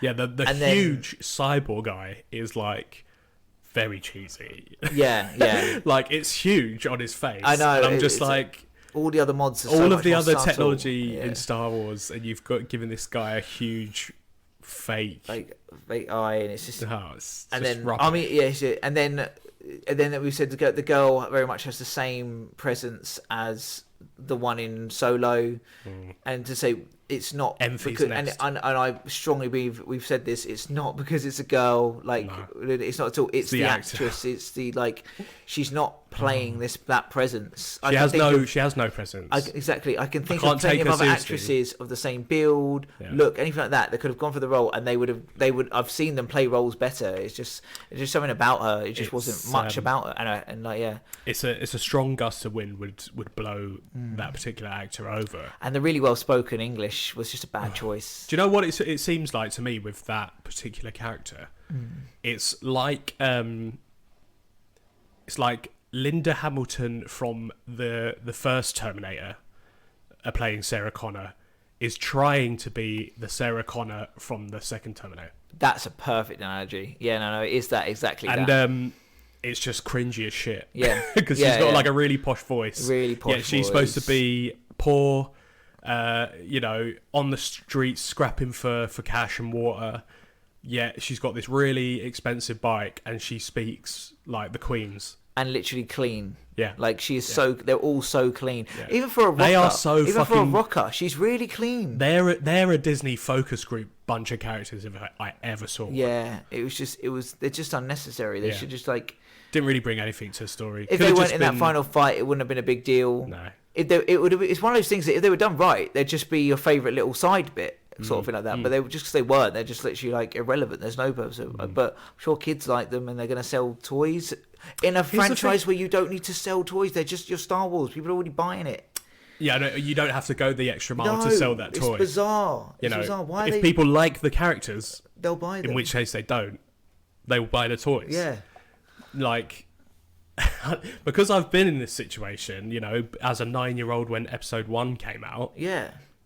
Darth Maul was like the coolest. As you to this day. So when the film came out, I was actually in America when the film came out. Yeah. And it came out early over there. I was just searching for the Darth Maul toy. Yeah, Darth Maul just toy. a little Darth Maul figure. Darth Maul couldn't get it at Disney at the ride because it was sold out. Yeah. I got it at this little flea market in Florida where they were just selling toys. Yeah. And I only saw one in the whole 2 weeks I was there. Yeah. And obviously every other day we go to Walmart and stuff like that. Yeah, so, exactly, yeah. But so I saw one Darth Maul toy because he is just you're just so intrigued by the character because he's so cool. He's just a cool character. And that sort of sells to kids. And these characters are the complete opposite. No, why would you?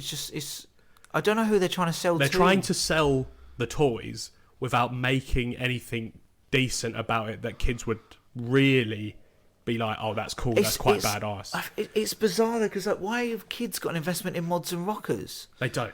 It's literally I feel like the there's a mod and rocker of the 70s. I feel like there's a mod and rocker, a couple of writers that are mods and rockers, and we're like, oh yeah. How do we get ourselves? Mate, into that's this? like writers in TV shows and stuff nowadays you can tell that the writer is a little bit old and out of touch because there's so many fucking Beatles references.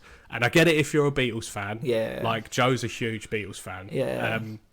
But honestly, people from our generation down don't care. Yeah. I like the series, the documentary that's Yeah. on Disney Plus. Everyone I'm intrigued by it and everyone knows because who the Beatles are. it's actually a really good documentary, Yeah. and it's very interesting to see the group and how the dynamic works and like them creating songs. Yeah. I don't really care about the Beatles. You don't need a reference for and them. And stuff, honestly, like. in popular culture today in 2022, it just ages you, and we can tell you're a bit of a fanboy when you're putting a reference to them in, say, like a Marvel film or like a drama. And I'm just like, there's no need. And this feels like that along those same lines. It's the Peter Parker references to movies in the first two appearances he does as Spider-Man. So, hey guys, you see that really old film about Star Wars? Yeah. Like, no, it's Star Wars. It's always Star Wars. Yeah. It's not like this is set like 100 years in the future. Yeah. Or like we know Star Wars is still very relevant in these days. Yeah. And then it's the one with the like, do you see the other? And it's the alien, isn't it? And you're like, yes, everyone has seen it. Yeah. Yes. It was old when but I it's first old, watched but you it. feel like it's an old person writing from a new, young kids don't know this. Yeah. The 80s was ages ago. It's like, no, they're still watching it, mate. Like 18-year-olds I know still love The Breakfast Club. Yeah, it's just some things are just. Let me get that through your heads. That it's not the kids being like, "Oh, it's really old, isn't it?" Like I'm quite niche because I like old things. It's like no, they're popular things and they're popular throughout because they were just really good. You don't need to, and I know it's sort of like that sort of contradicts what we were just saying about the Beatles thing, but it's not, because you're still showing your age by having like, oh, we've got this character that really likes the Beatles. Aren't they edgy? It's like no. Because a lot of kids know who they are and are probably still listening to them. They just don't really Thanks to Spotify, a lot of music is available from all generations. That's fine. But you don't need to... It's not an edgy character. No. You're aging yourself by making you think that this young character liking that old thing or referencing that old thing. Anyway, it's along those lines where it's just kind of cringy that they brought something from the 60s into Star Wars. And it's not even subtle, do you know what I mean? Honestly, I'm almost. Whereas with the Doctor Who thing you said, I'm kind of all for them being like, oh no, what it was Doctor Who the whole time, and I'm like, okay, that's fine. It was a crossover we didn't know about. I will accept that. That's awful, but I'll accept it more than what they are at the moment. I'm gonna say this right now. There's a lot of connotations with the Empire and Darth Vader and Stormtroopers. All of that to do with, let's just say, Germany in the early 40s. Yeah. But what they didn't do is they didn't bring in very, very, very close iconography. No, there's no... Vader's helmet slightly looks like a military helmet from that time period. Other than that, the word stormtrooper again is used in Germany around that time. It was a nickname. But what they didn't do is bring in like exactly what it looks like. The uniforms, and be like, the Empire uniforms. Couldn't really do that. The Empire uniforms are very like the officer uniforms. They're very German militaristic. Yes, just put it there is that sort of thing to it. But here's the thing: he's changed it into sci-fi so much that you get it, but you're also like, doesn't take me out of this story. You're not necessarily looking. You might look at the Empire soldiers and think Nazis, but you're not looking at the Nazis and thinking Empire soldiers. Yeah. Whereas this, it's gonna be like, oh, the kids from the the kids, they're the mod kids from Star Wars. Kids from, it's such fucking a weird, cringe. I don't even know this. This is the thing as well. It's just the thing. I think the main problem with it is as well is okay. So very much cowboy which is a style. To an extent, has been brought over to Star Wars. Cowboy is very prominent, especially as a bounty hunter. Sci-fi, like monk sort of aspect. There's sort of styles like that. They have been brought over, but they're also very such vague, broad styles that it can be. This is a very specific thing. This is a particular style of that thing. It's not even if it was just like. If the kids looked a bit more kind of like rocky street urchins, that'd have been okay, because rock is such a broad thing. But this is mods and rockers, and they are literally they're wearing the clothes that mods and rockers will wear. Yeah. There's something Star Warsy about it. It's just literally. Except for that one dude who's doing cosplay. He's doing cosplay of Doctor Who. He looks he's like really prim and proper, and he's like really like clean shaven and good looking and got good hairstyle. Yeah. I could never ever get my head around he was like sleeping on the street. No, none of them. None of them. Yeah, it's like terrible. all literally, like her hair was huge and thick. Yeah. It should have just been matted and horrible. She lives in a. Compare that to the woman who has the droids. Yeah, that's what hair should be like. Yeah, that girl should. How is she getting that? Do you think the maintenance that goes into? She lives better than they do. They do, yeah. The rock. If you think mods and rockers, the hair, the maintenance that went into a rocker's that girl's hairstyle. Just what they would have had to do to her hair for that series should have been a clue that like maybe this girl can't do this. Maybe this girl wouldn't have this hair. Yeah, her character doesn't sleep on the streets. Yeah, like isn't just like a thief and a robber. And anyway, it's just the worst bit kids, about the series. Cyborg kids. I quite liked it when they first came in, but it's just retrospect. They were like, it's just unnecessary. So should we do? Yeah, let's do favorite. Let's do a favorite episode first. No, let's do worst episode. Worst episode first. And just for reference, the streets of Mos Espa is the episode where they're coming to. I don't know if that's going to factor into your judgment, but I quite like that. No, do I like that one? That's probably it, to be honest. Isn't it? It's not bad, but no, again... It's got good bits about the episode, though. They don't ruin this whole thing for me. No. They're an aspect I don't like. Yeah. And even when they're there, they're not ruining it for me. They're just an aspect I don't like. That is probably the weakest just because the least amount happens. I don't feel like there's much story development. Is that the one where he first goes to the brothel or whatever that place is supposed to be? Or... it's supposed to be like a club. Okay. Casino. Okay, there's other things going on there. Whatever it is, gentlemen, whatever you want to call it, social club. What's her name? But yeah, they all. So is it Jennifer Beals club? She plays Twi'lek, doesn't she? Yeah. So yeah, it's her club. Obviously the water character guy doesn't really come up again. It just felt like it just if I think back of it, there's that actor who's in that third episode. What else is he in? Stephen Root, who's he's in like Dodgeball and he's good. He's good actor and stuff. Office Space, and so he doesn't come up again, but he's an alright bit about I feel like he's going to. I don't know, but yeah, he's I feel like that's just because of they feature so heavily in that episode.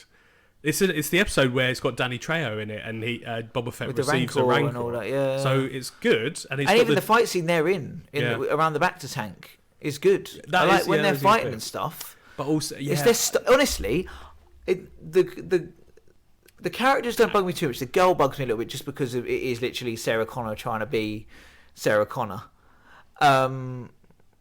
Yeah. Did I say Sarah something else? Is it Sarah? Yeah, it's Sarah Connor. You use the actress's name. That's all. Lyndall Hamilton. But it's literally Sarah Connor, Terminator, trying to be Sarah Connor, Terminator 2 onwards. She would have got absolutely destroyed by Chrysanta. I'm not joking. Like, if I'd seen her get ripped in half, I'd have been like, "This is the best." No, but this is. No, but I'm saying it's not about. I don't care that she's a little girl or anything like that. It's what the character's supposed to be. I'm not believing it. And the guy's okay, but even then he's a bit cheesy. They're all just a bit. There's nothing to them. The fighting scene when they're fighting, doing combat stuff, that was good. I was happy with that, and I was actually seeing what they can do. That's good. Their abilities in that, but I just feel the actors they chose were a bit weak. That fight scene that you talked about, it was good. Yeah, but honestly, the way that Boba Fett just comes in, like I know he's getting clothes on, but he comes in and he's just putting some like robes on nonchalant. I'm just like, there's like 5 people who can't take this Wookiee down. Can you feel like there's some urgency to this fight? Stay in your pants and fight, mate. No, not even that. I'm a little bit like when you just want to see more when Boba he comes Fett in, bod. That's when what he comes into that scene. Liam loves the Boba Fett bod. No, carry on. I'm just a little bit like he's acting like so casual to someone who just tried to end his life. Yeah. It's just like, have some urgency. Like, these guys haven't defeated this pretty much undefeatable monster. Yeah. Have some. But the only way have some they beat urgency. him is and he's by just dropping like, just put my dressing gown Better on. put the robes on. Yeah. No, I think that's probably is. It's a few. Probably got the most kind That's of just like a minor plot gripe. points. They're very heavily featured. Yeah, it's probably that. It's just the week. I think it's like the week's episode. To be honest, I'd say that's the worst And there one. isn't really it's not much- terrible. it's They're not- good. They're all good. It's trying to separate the wheat from the chaff. There is not much chaff. No, exactly. So it's obviously I feel like I've got And it's personal opinion as well. I've People got might like slight those. blinders on because it's Star Wars, but Yeah. it's good Star Wars. Yeah. So I feel like Well, do we say that? Do Pinches we of have salt. blinders of Star Wars anymore because of how hit and miss they have been with us? I feel like, in some ways, it's the other way. So when Star Wars is impressing me now, new Yeah. Star Wars is actually I'm enjoying it. Yeah. It's not animated. I'm a bit like, This is really good. gee, Yeah. because Mandalorian, I couldn't believe how good it was. And then this, I'm like, Yeah. oh, okay, Mandalorian's good, and he was good in Mandalorian, but is it going to be? I think I'm always ready to be disappointed. Yeah. And then I'm like, okay. So I feel like the blinders make me go in the other way more than anything now. I feel like I will be self-admittant that I reckon I'm gonna probably take a 0.5 off of my score because even I think what I was gonna give it originally is probably too high.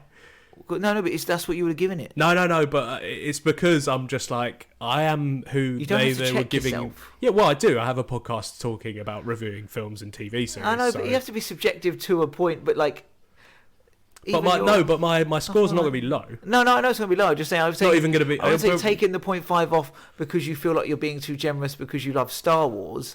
I'll be like, no. Yeah, that's how I'm keeping myself in check. Okay, I don't think you need to keep yourself in check. I'm gonna keep myself in You check. should unleash. No, I'm gonna keep myself. I know you're the logical one. Maybe you do. I do have to be. Someone has to ground. I us. am the arbiter, if anything. Yeah. So.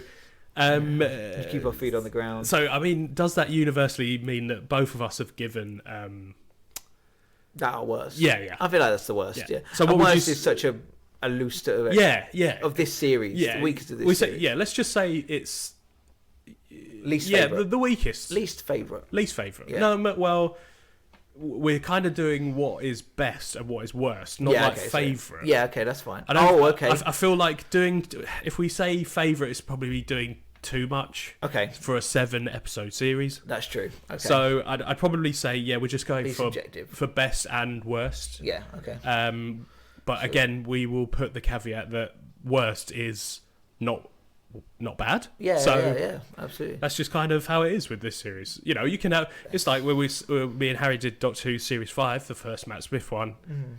Not really a bad episode in there. No. So when it came to doing such, we were like, oh, it has to be this one because Yeah. it is how it is, and that doesn't necessarily mean that it's bad.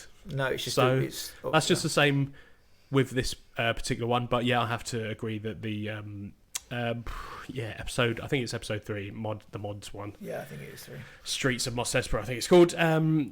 What are we going for your best episode of the series? So I almost don't want to give it. Because he's not even in him. The Mandalorian. This is where when we were saying about people being like, oh my god, Boba Fett's like not even in the book of Boba Fett. It feels And I'm like like, cheeky giving Mandalorian one the best one. but It's a freaking good episode. It's a very good episode. I mean, a lot of people are saying that it's like up there as one of the top 2 or 3 episodes of Star Wars live action series. I know obviously we've only had Mandalorian and the Book of Boba Fett, but it's just up there with like the top it's, 1 or it's 2. Such good storytelling. If I had to give, so it's that one. It's the one. It's the episode. What? It's the one literally Mando's story. What's it called? Yeah, episode 5. What's it called? Is it called The Mandalorian? I think, isn't it? It's called Return of the Mandalorian. Fair. That one. Very, very well directed by Bryce Dallas Howard, and it's been universally acclaimed that she deserves either her own series to kind of helm or film to helm. And Absolutely. I don't think there's many people who would argue with that. She's absolutely fantastic. Like she's so good, so good in what she does. And Mandalorian is like if you want to like a nice concentration of like that's why. She's got other stuff I know, but it's just like that's why. Yeah, very very good. Turn up in someone else's series, directing it with your character and nailing it like that. It's absolutely brilliant. If I had, but just because it is the Book of Boba Fett episode with him in it or around his story, I would say the one with the train. Yes, I think that's number about 2. Halfway through, it's coming towards the end of his Sand People arc of that story, like those where they started doing the flashbacks. It might be the last one they do. But yeah, so, where the tribes of Tatooine. That's it. Yeah, tribes of Tatooine. That whole thing where they stop the train and all that. I think it's a brilliant. You see some brilliant retrospecting of where he's been doing for the last 5 years. Him with the Sand People and his learning, and it's just great character storytelling. Great bit of action in there as well because of the train. And then when he. Or is that in a later episode where he does that? Where he goes to the pikes and comes back? Oh, it's later on where he goes and gets his ship and he shoots him down. Yeah, absolutely that's what. Or they kind of like lean into that's a little bit why I think he saved Fen because he was being kind of good, but a little bit was a bit like, oh, keep her alive. If she owes me some. Again, on this whole, he's not completely. He's morally grey. He's like, yeah, I'll save her because you should save people, but also I can definitely. I love how I'm just like, yeah, he's morally grey, and then I'm having like a flash to the episode where he uses his giant ass ship to gun down these. I know they're not innocent, but to gun down these the biker gang. Yeah. And is it or are they pikes? Or is it the biker gang? I don't know if they are actually pikes themselves. I think they are. No, they are pikes. Yeah. Oh, mate, so and he's thoroughly overpowered just obliterates him. Yeah. Yeah, he's morally grey. Yeah, it's fine. It's revenge. Yeah, just absolute revenge. He's happy to get revenge, but he will only get revenge on bad people. Yeah. So you're going for the tribes of Tatooine as the best episode? Yes, because it's actually got Boba Fett in it in a series of Boba Fett. Oh, the tribes of Tatooine. Yeah, but if I completely honestly, some of that it's Return of Mandalorian. Like it's such a great episode. Everyone knows it is. But yeah. The one I think is the best. Let's maybe because it's both our favourite actually, and it's such a widely universal. We'll put that to one side. Yeah, let's say that we can't. And I'm actually going to go from the desert comes a stranger. That's a very. I know. Obviously, it's got a lot of Luke and it's got a lot of Mando in it. The fact that you have Din with Varth. Cobb, what's his name? It's Cobb, isn't it? But I can't remember. The Marshal. Just the Marshal. Yeah, the Marshal. Yeah, sorry. That's how I know him anyway. I always forget his actual name. The Marshal. Yeah. Yeah. That whole scene. And then him and Cad Bane. Just that whole scene. If I had to pick out a scene of this whole thing, it's the Marshal and Cad Bane scene. Like, as favourite scene in the entire thing. That's including all of the Mandalorian episodes and stuff like that, but like a specific scene where I was just like most memorable and I feel like I was feeling what they wanted me to feel and all that thing. That scene is sort of proper old westerny feel to it. The tension they build, and like we were saying with the you didn't have to know who Cad Bane was. He was now this intimidating villain into a movie you've never seen, and you're like, this is a great villain. He had that kind of aspect to him. And the way it's introduced, and even the way like the Marshal was with it, Timothy Oliphant. Like I know we always sing and pray, but that guy is. We don't see enough of him. No. He is everywhere. He's in enough, but he's just honestly, if you look just from this and Santa Clarita Diet, and then really Die Hard, and then he's in some really what's the one? Girl Next Door. He's the porn agent. Oh, he is there. That's when we first saw him. Just the guy is incredible. He can do completely in Santa Clarita Diet. He's this pathetic kind of like really funny, kind of like just very like husbandy husband, Yeah. sort of thing like that. Yeah. Husband would do anything his wife kind of husband, very like she's the one like the in charge or the dominant one, that kind of stuff. He's the marshal, and he's just this really cool cowboy. I mean, he's built for the westerns, being in Deadwood for years, but he's so good. He's just so good at everything he does. You know, he does potentially get we find out augmented in the post-credit scene. We saw a post-credit because they make out like he's dead, and I said I didn't think he was. He got shot in the shoulder. Yeah, he did a classic shot in the shoulder. The he's going to be alive. Is dead. Absolutely, he's deader dead. than dead because he got shot like 5 times. But I was sitting there genuinely tense, and there was like two parts of me fighting. It's like part of me's like, no, not the marshal. We haven't seen enough of him yet. I love the. He's one of my favourite sub characters. Hands down, from just a little one point we've seen him. I'm like, oh, they're gonna kill the marshal, and then the storyteller, and that kind of like in my head's like, yeah, but just think consequential impact. Yeah. Think of what happens when the Mando finds out. He's really competent. We need to kill someone who we knows this. We need to really kind of like put Cad Bane over. How do we do that? He's the perfect character to do it, and you're like, he is, isn't he? I think he needs to kill him. But yeah, he ends up sort of like just obliterating the deputy instead, but also shooting the marshal, who looks like he's going to now be a modded marshal. Yeah, that'd be interesting. Let's go for give Bryce Dallas Howard him. Yeah. I mean, that falls into the territory of Marvel giving everyone a series. That's true. I'm not really for it. Have them in other series, but just have them be important. No. I was trying to merge two things together. Don't do it. That's fine. Yeah. Don't Marvel it up. Let her do an entire series of Mandalorian. Yeah. If Favreau ever is just like, I can't do this series, I don't know why, but you know. Or swap. Yeah, maybe. She does the majority, and Favreau does a couple of episodes. Yeah. He's still showrunner. Yeah. Right. Let's get to the rating.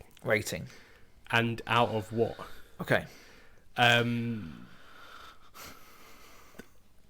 Terribly placed speed racer Vespers. Yeah. Tweet that name though in your.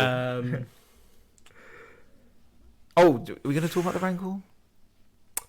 Yeah. Well, let's do a quick brief about the Rancor before we do rating. No, we'll do it out of 5 King Kong inspired Rancors. Like, yeah, King Kong rabid, King Kong heroic, then villainized Rancor? Out of 5 King Kong Rancor shots. That's so ridiculous. Like, after you saw it coming a mile away. Yeah. Honestly, when he got it the first time, he's like, I want to be able to ride this thing, you know. Oh, no, I get that. It was the rampage afterwards. Yeah. And I'm sorry, they've potentially been living with this thing. Yeah. Who's now been this thing that's been told that it's not a threat. Yeah. That you can, like, is being raised as a sort of pet and sort of that and calm. So I would be in that cage every day, even if I wasn't. The Vesper gang decided to just start shooting at this potential, like, house pet. Yeah. Terrible idea. He's clearly having a bad time. Like, I mean, I understand why it went a bit nuts. Oh no, I know why it went nuts. Fire got sprayed in the face. It went like, done what an animal does. Yeah. But no one tried to calm it. No. Or anything like that. It's like, fucking shoot it. Just fucking shoot it. That's why. That's going to help. That's why season 2, episode 1, scene 1 of Book of Boba Fett. Just get them kids dead. They're on a mission and it's just a bomb. Get them speed bikes. How are they still alive? But we've still got. But the club owner's gone. She was great. Yeah. She was such a good character.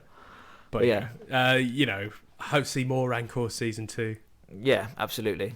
But it was cool. It was a cool moment. He was good. I liked this. I loved Danny Trejo's description of the Rancors, or like breakdown of what they really are. And you're like, I quite like that. Yeah.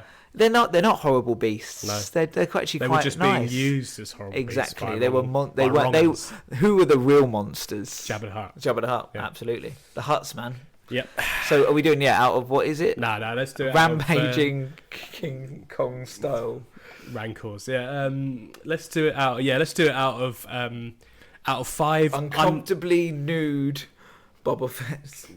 Let's do it out of 5 unnecessarily oversaturated Vesper bikes. Okay, that's good. I like that one.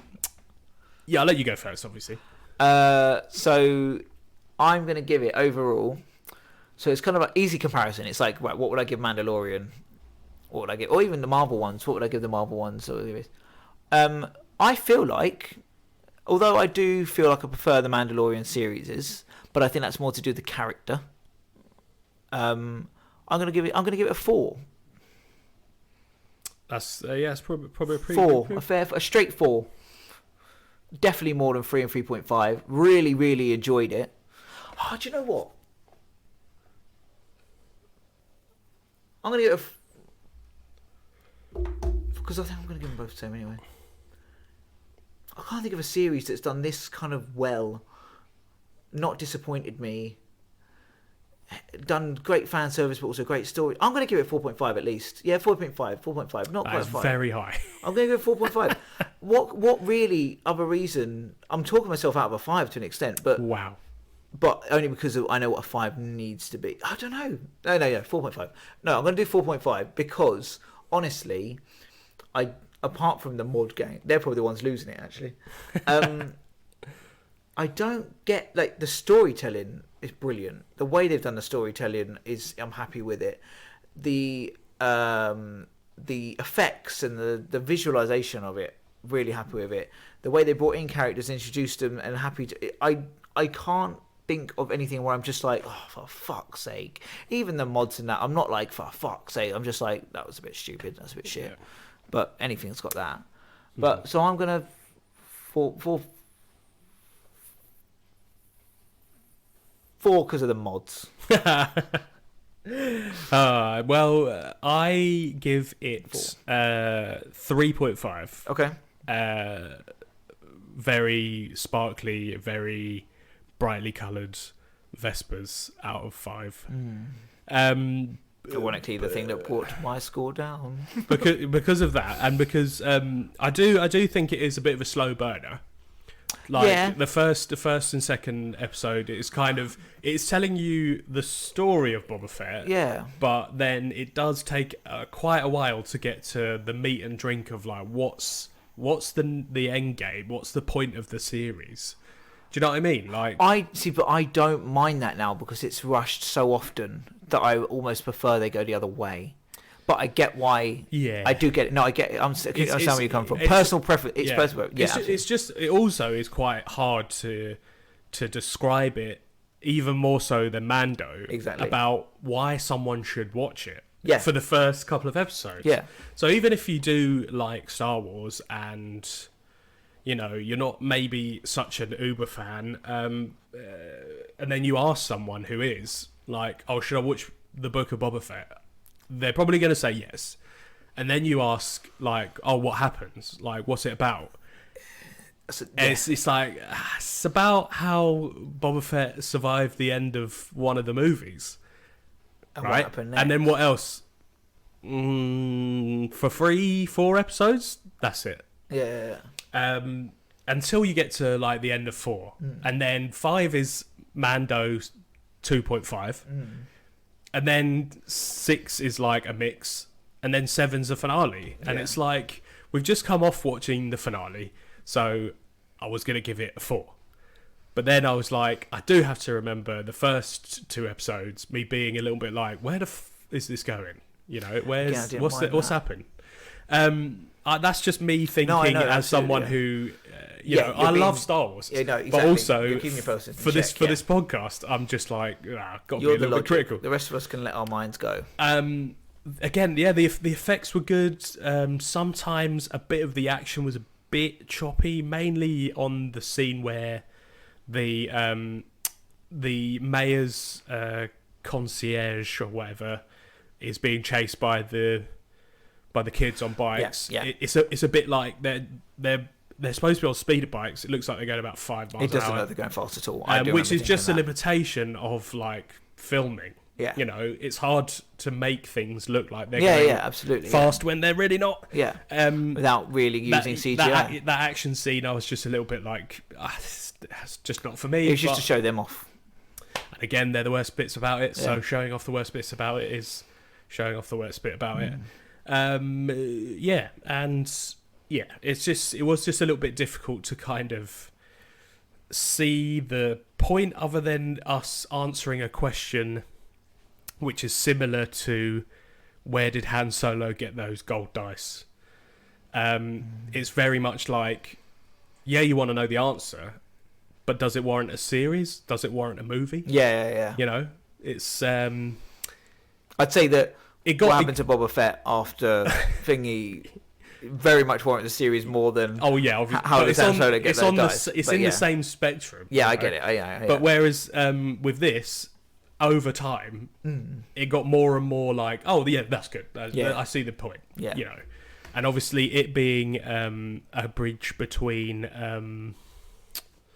Mandalorian Series 2 and Series 3.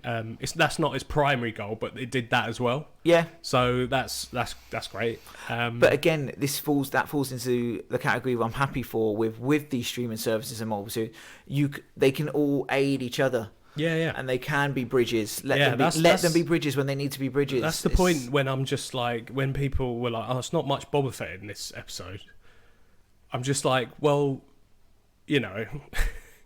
in Mandalorian, they're starting this, like we say, like it's kind of like another universe told from a different perspective that isn't the Skywalker's perspective, and they are all connected. Having Fennec in Series 1 of Mando, Boba Fett coming into the second, learning about how Boba Fett, saved her, and it's all connected. So for Mando to then be going from the end of Series 2 to where he needs to help Boba Fett is like, you don't want to just gloss over it. No, show the story. You don't want to be like, oh, we could save it for Series 3, but then you're time hopping like quite a lot. Yeah, exactly. Yeah, just show it all in the same thing. Yeah. One of the things I quite like about comics that annoys me about TV shows when they've established a crossover thing is that whole idea where in a comic or even a book, if someone needs to show up that would naturally show up, they can just show up. You just draw them, or you just obviously on a TV show, if someone, you're like, well, obviously that character would have been here. Well, last time we saw them, like they were like distraught. Like, the reality of a TV show is they won't. They'll be talked about and be mentioned why they're not there, and they weren't there because they didn't want to pay this amount of money to bring the actor in, or the actor wasn't available, anything like that. So if a show's suddenly leading into their storytelling where they're going to actually, do you know what? Mando would have showed up, bring him in. It's that kind of treading that ground that comic books and books will do. Like, well, this character exists in the universe, and if this was going on, that the natural thing would they be. It's Iron Man showing up to a fight with Spider-Man because they both live in New York. It's that, and they're actually doing it, and it's brilliant, and I'm okay with that. Like, they're all tied in anyway. They're all contracted. Like, there's a nice little. So yeah, bring Mandalorian in and tell his story a little bit. And like I said, you're not time jumping. It's all in chronological order. We don't have to go, when was this? You just kind of like, oh, okay, cool. Yeah. And then now in Mando, they need to jump back. They can do it with the Boba Fett thing, or show a bit of Fennec's story, or whatever they need to do. Or I'm sure Ahsoka is going to be, or it opens up this idea to tell Luke, like we were just saying, if they've now established that they can sort of tell someone else's story within a series.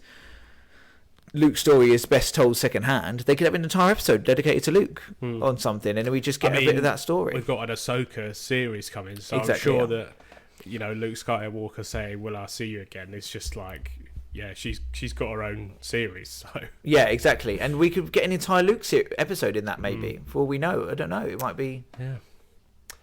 Well, we might get an entire episode dedicated to what Darth Vader was doing in the Obi-Wan one, and I'm happy with that. They've kind of established that now. But yeah, so still don't know why it was called the Book of Boba Fett though. No, just Boba Fett. That is the real mystery. That's the real one here. Like the book, like where is this book? There's hundreds. He's of not questions. even writing a journal or anything. Hundreds of questions and going in and coming out of this series. But the one we really want answered, Favreau, is why. Why the Book of Boba Fett?